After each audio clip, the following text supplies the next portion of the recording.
Nick, the process of getting the offense to the line quicker. Just what have you seen this season from that, and what are some things you guys can do to maybe get to the line quicker? Yeah, there is a lot. There's obviously a lot that goes into that. It starts with how you practice and go through that. So, obviously Kevin has to say what personnel we're in, right? And then those coaches offensively have to send in that personnel, whether you're in 11, 12, variations of 11, 12, 21, whatever it is. Then Kevin, calls the play in. Jalen's got, so it's like a game of, then Jalen's got to read the call there, and then everyone's expected, obviously, to know exactly what they have to do there because if there's any in hesitation, um, then there has to be another little bit of a communication. So they got to go get lined up, get set. Then there's the aspect of um, seeing what the defense is, and so you can make your calls, whether it's a run game, pass game, or anything, so everyone's on the same page. So there's so much to it. There's so much to it that you want to be able to get up to the line of scrimmage, so you're able to go through your entire process, like and account for some of these things that I just talked about, um, and that way, you're getting the snap obviously off in time, all those different things, but there's so many pieces that go into it. That's why you practice, right? That's why you go about that so you can be as efficient as you possibly can on there. And there's a time, different scenarios in the game call for different things, right? Whether you're in a 2 minute, whether you're in a 4 minute, right? When so all there's scenarios that call for all these different things within it. So, but our goal is to be as efficient as possible in that. That to me is something. All those things that I just said we talk about this a lot, master the things that require no talent because this game forces you to play talent versus talent all the time. You got to master the little things that require no talent. And that's one thing on there. And it's pretty, obviously pretty in depth and a lot of moving pieces to it. There have been a high degree of blocked kicks and punts across the league. What have you noticed in that trend? And you guys spend a lot of time on that. What do you focus on whenever you spend that much time on it? Yeah, the kicking game is no different than offense and defense, right? The amount of time you spend on it, the meeting, all the things that go into it, the scheming, the fundamentals, the seeing where you know what you can expose, what you don't want exposed on yourself. So it's exactly the same. Um, our guys have done a really nice job. Cam did a good job of getting through the line. Coach Clay did it really, and his staff did a good job of drawing up a play to allow that to happen, where we're able to make a big time play in the Tampa game. And the same thing we got, in the Rams game, where we were able to block the kick to help us win the game, and ultimately the other kick as well. So, but it's the same type of process that you go through offensively and defensively to expose weaknesses, to hide weaknesses, to take advantage of your strengths, to really all those things. But then it comes down to fundamentals. It comes down to detail. It comes down to effort. It comes down to all those things. So what I'm saying. The long way of me saying it is it's the same as offense and defense. It's just with special teams. Nick, obviously there's been a lot made of getting the ball to AJ, but your other receiver has fewer targets. What have been the issues in getting Devontae started, and how has he reacted to not seeing the ball as much? Yeah, these guys know that they're great football players and want to do things that contribute to help us win football games. And to me, that's normal. We want to, and we want to get them the ball, right? And so we have to do our job as coaches to help them get the ball. They're great players, so and then they have to go out and we all have to execute in that situation.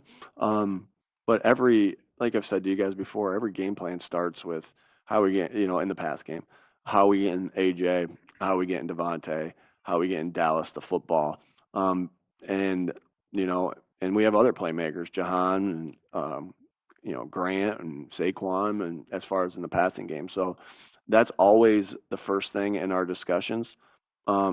And so when your process is that, and there's things that are that you need to help you win football games, like getting those guys the football, I think in the long run, it takes care of itself. We're early in the season.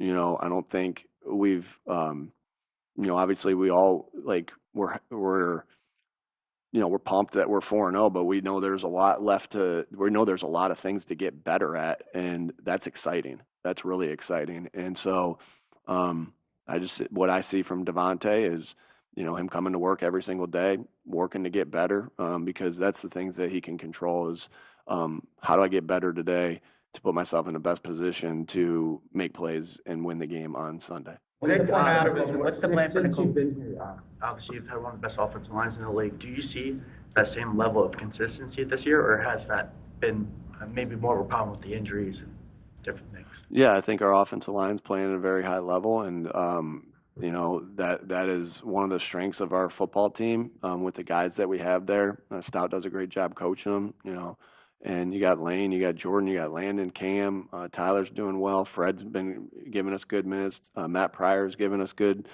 plays, and and then you have other guys like Brett and Drew that they're ready to go as well. So I love that group. I'm excited about that group, and we have to be more consistent on offense in the pass game. We got to be more consistent on offense in the run game.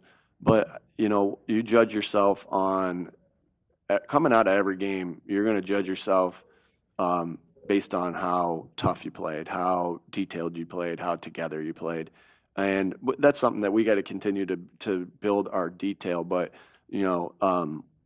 I just see us coming out every game and we're like, man, our team played together. Man, they were excited for each other and had fun together. Man, our team played really tough, and I say that all of us. So I say that with the offensive line, but all of us, coaches, players, we have to continue to get better at the detail, and that's every position. What's the plan for Nakobe in practice this week, and how do you see his role when he comes back? Yeah, we'll see. Jod's played good football. Zach Bond's played really good football. Nakobe's played really good football in the past. So really excited about that room and the guys that we have in that room. Trot's making a ton of plays on special teams. Hey, Trot. What's up, man? All right, Trot's making a ton of plays on special teams. Smiles making a bunch of plays on special teams. I love that group. I love that group of linebackers, and we'll see how the week goes and where we are with that. But these guys love to play football. They're physical. They're really excited for each other's success. They keep getting better at the details of the game. So I love that group. Because Jihad and Zach can also play edge and everything like that, does having Nakobe when he gets back, does that give you a lot more options in how you can do it? I think anytime you have a bunch of good football players, it gives you good options. And so yeah, we'll see how everything goes, and when everyone's ready, and this and that. But just like I said, really excited about the room and the different things to answer your question, the different things that each one of those guys can do. Very versatile players that can help you win football games. Nick, I know that you've emphasized in the past of making sure that you're making room for joy in this process, right? Where do you guys feel like you are with that? I know there's some frustration, at least on the offensive side of the ball. Where do you think you guys are in that respect? Yeah, you got to give yourself points for wins, all right? Because we're going to feel terrible about ourselves when we lose, and we're going to take away points. When you lose, you got to give yourself points for wins, and you got to enjoy it, because you're doing this you're doing all these things because you love it. You're doing all these things so you can go out there and be at your best. You're doing all these things that we do throughout a week to continue to get better, and you have to be able to celebrate that when you win. I think we got a lot better feel of that than we have had in the past, because one thing that I've said a lot is, that's Sunday. We got to celebrate this win in the locker room, on the plane ride, whatever it is. You have to celebrate this win, but make no mistake about it. You want to continue to get better, and there's opportunities after each game to get better. And so that's okay when you come in Monday. Like no one should be feeling themselves from the game still right now. Really, hopefully that was done on Monday after we went through the game. You feel good that you won, but you got a lot to correct. I think at the end of the day, you're trying judge everything based off of, I'm trying to judge everything based off of, I know I sound like a broken record, but it is like, we're all judged on wins and losses, but I'm looking at every game. Did we play tough? Did we play in toughness? Did we play with relentless effort? Did we play mentally tough? Did we play physically tough? Did we play detailed? Did we play with great fundamentals? Did we play with good situational football? Were we all on the same page? What's your grade for that? Did we play together, right? And, we have ways to be able to judge that as well. So when you come out of a game, I'm always looking at that. Like, did we do those things? And if you did those things and you won, great, right? If you did those things and you lost, you can handle that because if you do those things consistently, good things are going to happen and you're going to keep getting better. If you didn't do those things and win, that's you don't like that either. If you didn't do those things and lost, you'd like that even less. So that's how you go about, that's our standard and that's how you go about it. And so it doesn't mean, I think anytime you win though, Tim, you have to enjoy it and you have to celebrate it because that's what you do this for. You go through it for this. To be able to look your teammates in the face, know you gave everything that you had, and that joy that you get. There's nothing like it. I feel bad that you guys can't come into the locker room until 15 minutes afterwards because there's nothing like that feeling after a win that you get. And you got to be able to enjoy that and you got to be able to celebrate that. But that doesn't mean that there's any contentment in any way because that's how I'm looking at it every time. Not if we won and lost, not if we won or lost the game, but did we play to our standard in toughness, right? Did we play to our standard in detail? Did we play our standard in together?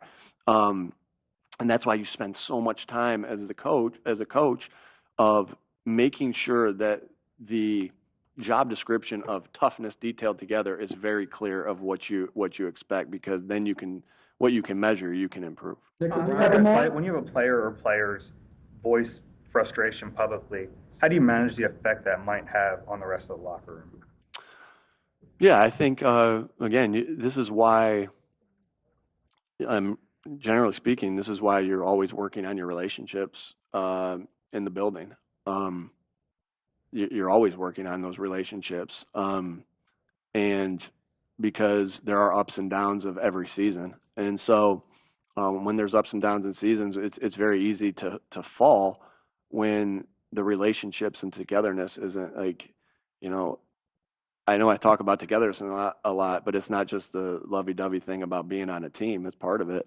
But it's like when you go through the ups and downs of the season, this is why togetherness is so important that you want to have that and have a strong base to get yourselves through the downs and to accelerate through the ups. Yeah, Broncos have a couple of elite edge rushers that have great get off. What challenges do they pose? Yeah, you said it. Great get off. This is a really good defense. A lot of respect for them and the playmakers that they have at every level, especially what you just said at the end edge position. They're fast, they're quick, they're athletic, they're physical. All the things that that you would imagine is these guys have it. At defensive end. So a lot of respect for this defense. A lot of respect there. We know that we're strong at tackle. So you go into some of those matchups and you're like, man, good on good.